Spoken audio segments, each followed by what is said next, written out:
folks, Alison here, UVLT's Programs Director. Welcome to Field Notes Friday. So today we're going to be talking about why some deciduous trees don't lose all of their leaves in the winter.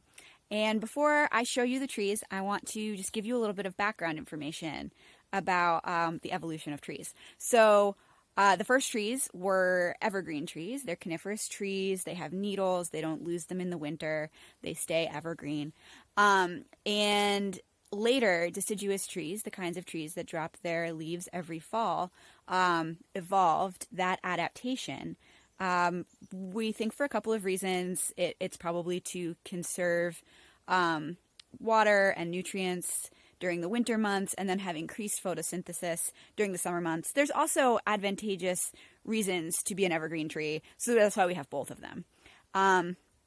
And so there are these two different kinds of trees, evergreen trees and deciduous trees, and there are also some deciduous trees that don't lose all their leaves in the winter.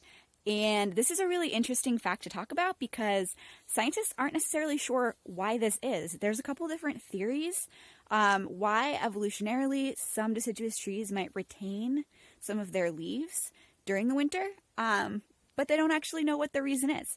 So we're going to talk about it all today. So this is an oak tree, a juvenile oak tree, and that's one of the types of trees that will retain some of its leaves during the winter, which is called Marcescence. The other kinds of trees that do this are beech trees. They're probably the most common.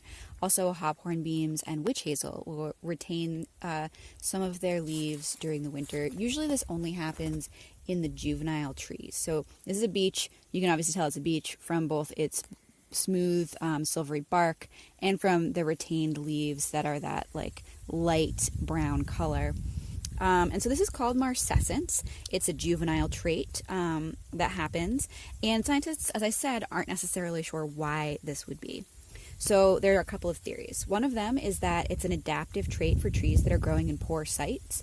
Both beech trees and oaks are known for growing in poorer quality soils that are have fewer nutrients or are less well drained, and basically they're saving their leaves to drop in the spring because those leaves will act as a compost. So as they decompose, they'll release nutrients.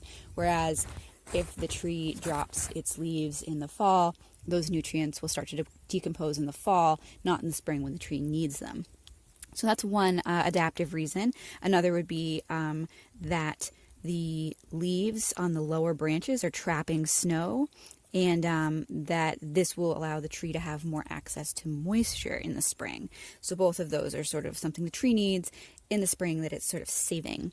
Another reason might be frost protection for the buds over the winter, so the leaves are covering the buds and protecting them from frost. They could also be deterring browsing by deer or moose, and that could be the reason why the trees are retaining their leaves to protect their buds from herbivory.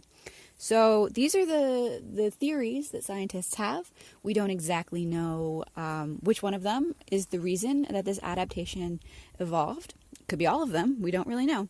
But I did want you to learn the word Marcescence today and to learn what types of trees are retaining their leaves in the winter and why they might be doing that. So I hope you all have a great weekend. Thanks for tuning in.